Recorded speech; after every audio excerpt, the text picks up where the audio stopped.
Modern கோடை விழா. இது ஒரு சிறு முதலீட்டு படம். இது வந்து நான் என்ன திரு சூரி அவர்கள் பார்க்க சொல்லி கேட்டுட்டு இருந்தார். நிறையா பேசிகிட்டு இருப்போம். அப்போ நம்ம ஒரு படம் தயாரிச்சிட்ருக்கனால இன்றைக்கி சூழ்நிலையில் சிறு முதலீட்டு படங்களை ரிலீஸ் பண்ணுறது என்ன என்ன மாதிரி சூழ்நிலை போகுதுன்னு கொஞ்சம் கேட்டு அறிஞ்சிருந்தேன்.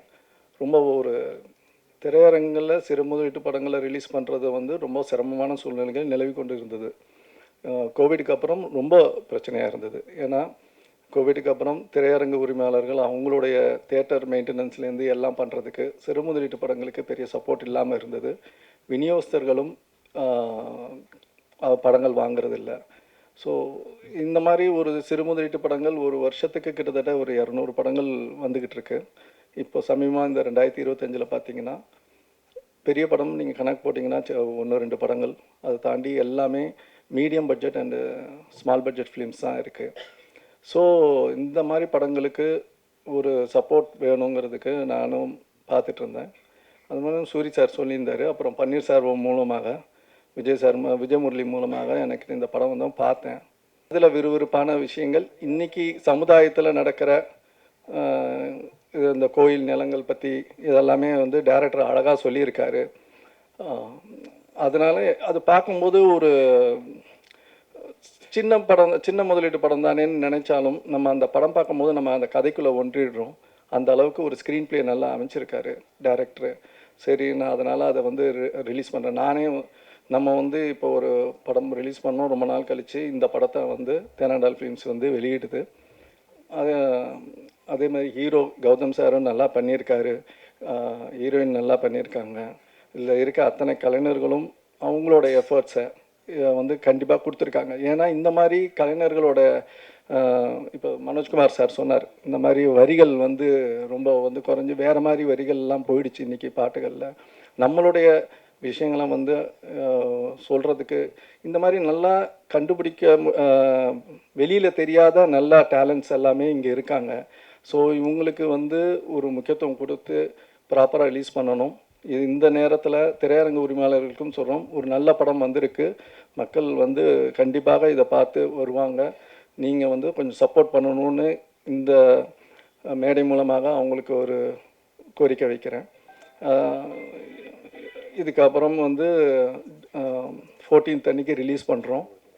ஸோ உங்களுடைய ஆதரவுகள் மீடியாக்கள் கண்டிப்பாக சப்போர்ட் பண்ணணும். ஏன்னா இந்த வருஷம் 2025 சொல்லப்போனால் நிறையா சின்ன படங்கள் நல்லபடியாக போயிட்டுருக்கு. இண்டஸ்ட்ரி பெட்டராக வந்திருக்கு. ஏன்னா இந்த வருஷங்களில் படங்கள் ஓடிக்கிட்டு இருக்கு. இது வரைக்கும் 3 மாதத்தில் கிட்டத்தட்ட ஒரு 40-50 படங்கள் வந்துருச்சு.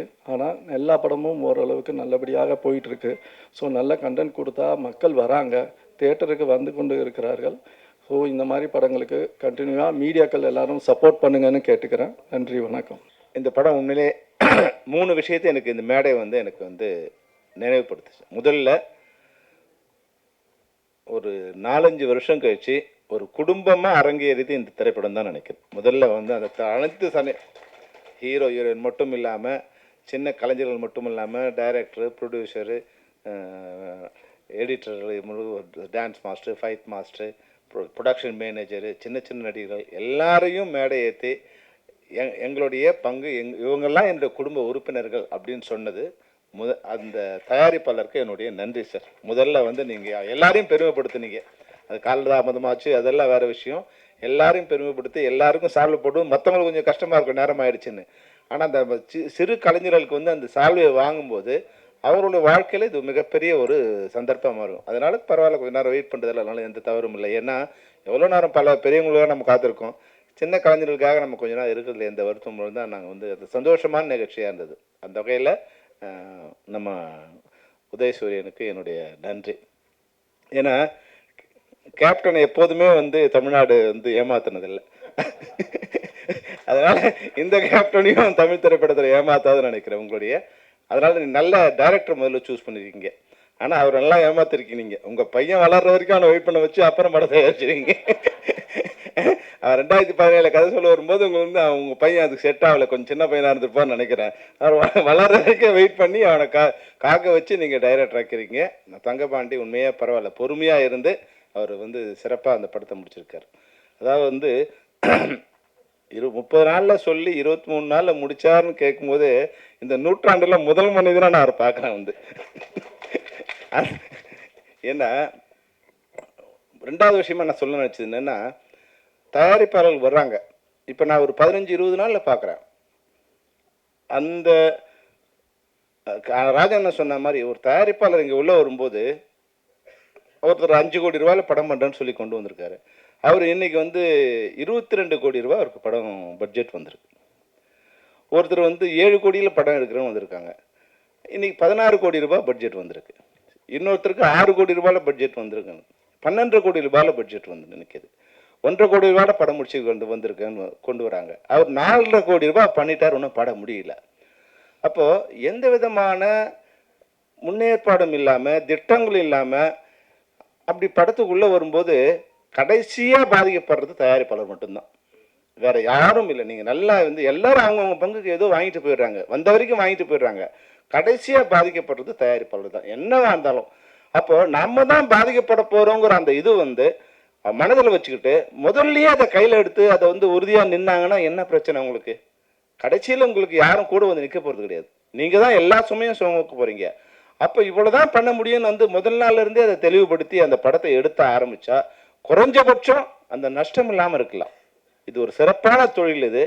ஆனால் அந்த சிறப்பான தொழிலை திட்டமிடுதல் இல்லாததால் யார் யாரெல்லாம் வந்து அதுக்குள்ளே உள்ள உட்காந்து திட்டமிடுதல் மூலமாக தயாரிப்பாளர் அந்த படப்பிடிப்பிலே இல்லாத ஒரு நிலைமை இருக்கிறதால நான் இந்த 15 நாளில் நான் பார்க்குறேன். 15 நாளில் 100 படங்களில் 90% படங்கள் வந்து எல்லாமே ஓவர் பட்ஜெட் தான்.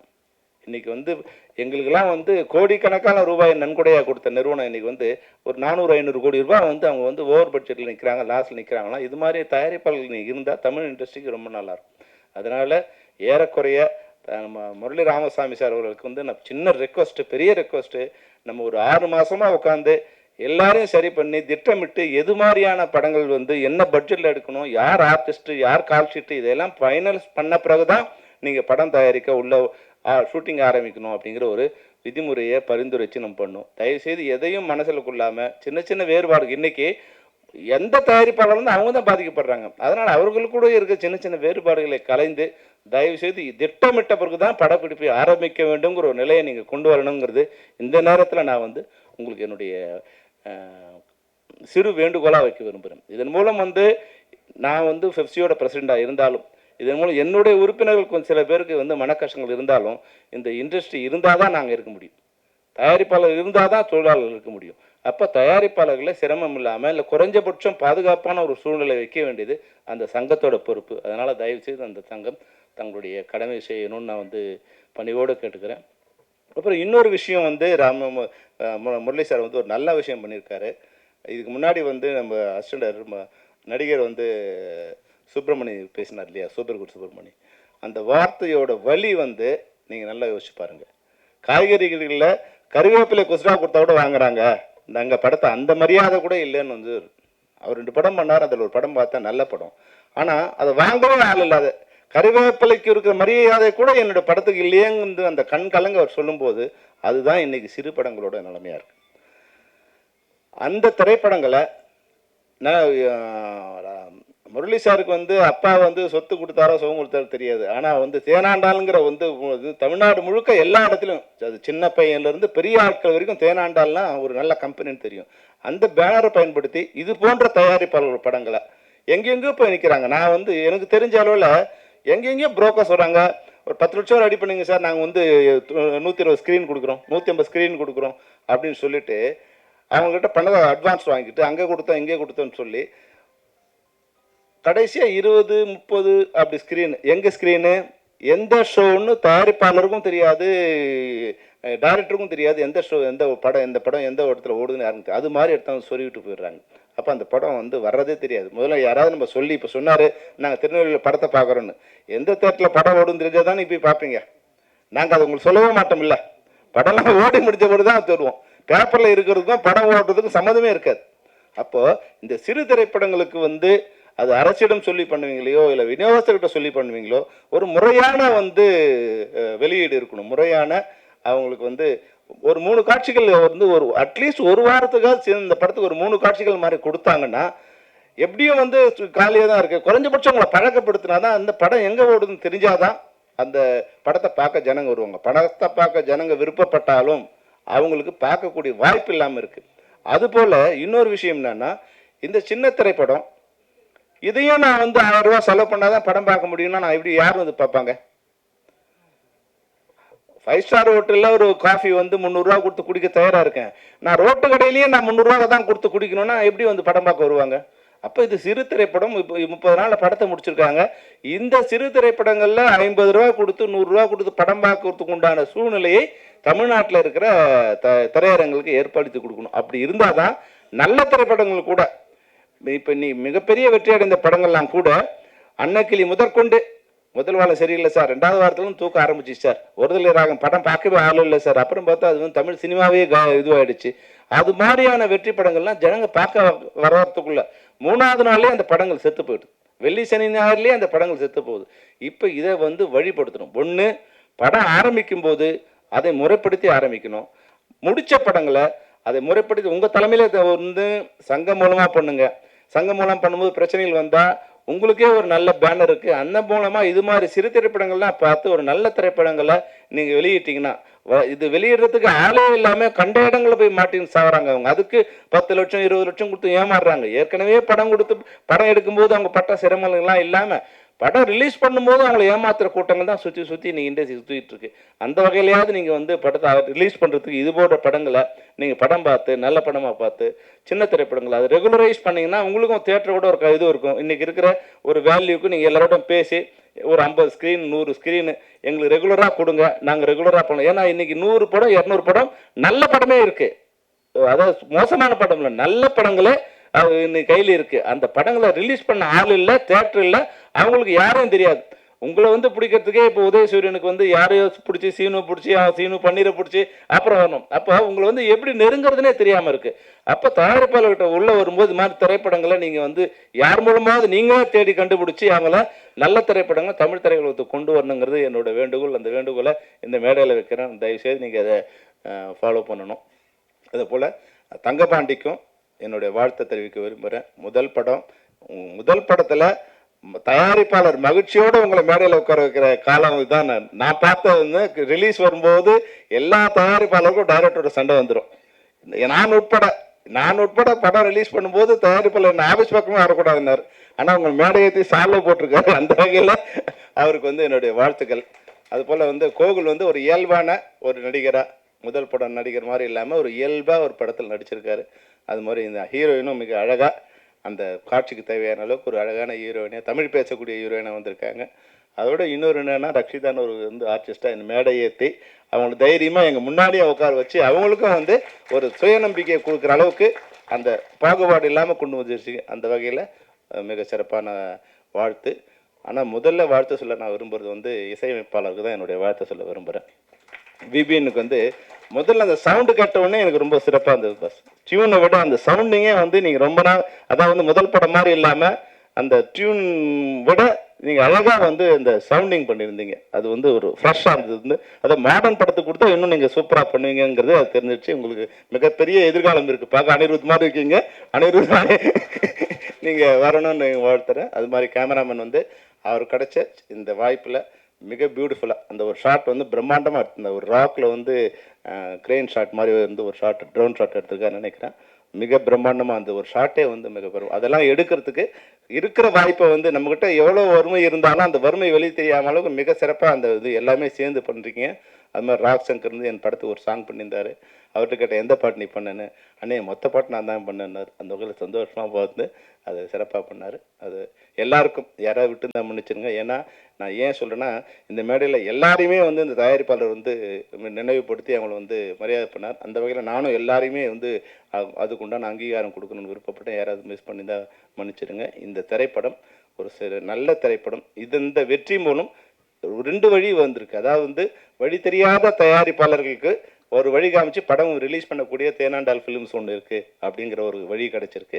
அது மாதிரி இந்த மேடையில் இனிமே திரைப்படங்கள் வரும்போது அது வந்து திட்டமிட்டு தான் திரைப்படங்கள் தயாரிக்க முடியுங்கிற ஒரு நிலையை தமிழ் திரைப்பட தயாரிப்பாளர் சங்கம் அனைத்து அமைப்புகளோடு சேர்ந்து ஏற்படுத்துங்கிறது ஒரு வேண்டுகோளை இந்த மேடையில் வைத்து இந்த படம் சிறப்பாக வெற்றியடைய தயவுசெய்து நம்ம ஊடகவியலாளர்கள் நீங்கள் வந்து இது ஒரு குழந்தை மாதிரி, இது ஒரு தமிழ் குழந்தை, அதை வந்து நீங்கள் கருப்பாக இருக்கா சிவப்பாக இருக்கா அதெல்லாம் பார்க்காது, இது நம்ம குழந்தை, அதனால் நம்ம குழந்தைய நீங்கள் வந்து சிறப்பாக வந்து எல்லாருக்கும் வந்து அதை அறிமுகப்படுத்தி அதை வெற்றி பெற வைக்க வேண்டும் என்று கேட்டு விடைபெறுகிறேன். நன்றி, வணக்கம். இப்போ செல்வமணி சார் சொன்ன மாதிரி சிறு முதலீட்டு படங்களுக்கு இப்போ என்னென்னா இன்றைக்கி வந்து வரி ஜிஎஸ்டி வரி இல்லாமல் டிக்கெட்டுக்கு வந்து லோக்கல் பாடி டேக்ஸ் 8% வந்து விதிச்சிட்ருக்காங்க. அதை இப்போ வந்து தமிழக முதல்வர் துணை முதல்வர் மூலமாக நாங்கள் கொடுத்துருக்கோம். அந்த லோக்கல் பாடி டேக்ஸ் வந்து 8%ங்கிறது வந்து சிறு முதலீட்டு படங்களுக்கு மிகப்பெரிய இருக்குது. ஏன்னா ஒரு 18% ஜிஎஸ்டி டேக்ஸும் ஒரு 8% இதுனா கிட்டத்தட்ட 26, ஓவராலாக ஒரு 30% வந்து டிக்கெட்டோட காஸ்ட்டு வந்து டேக்ஸாக போகுது. ஸோ இது வந்து பெரிய படங்களுக்கு ஓகே, சிறு முதலீட்டு படங்களுக்கு வந்து மிகப்பெரிய பாதிப்பு வருதுன்னு சொல்லி துணை முதல்வர்கிட்ட கொடுத்துருக்கோம். அவரும் இப்போ அது வந்து பரிசீலிக்கிறதாக சொல்கிறாங்க. விரைவில் அந்த செய்தி வருங்கிறத இதன் மூலமாக தெரிவித்து சிறு முதலீட்டு படங்களுக்கு நல்ல ஒரு இதுவாக இருக்குங்கிறத சொல்லிக்கிறேன்.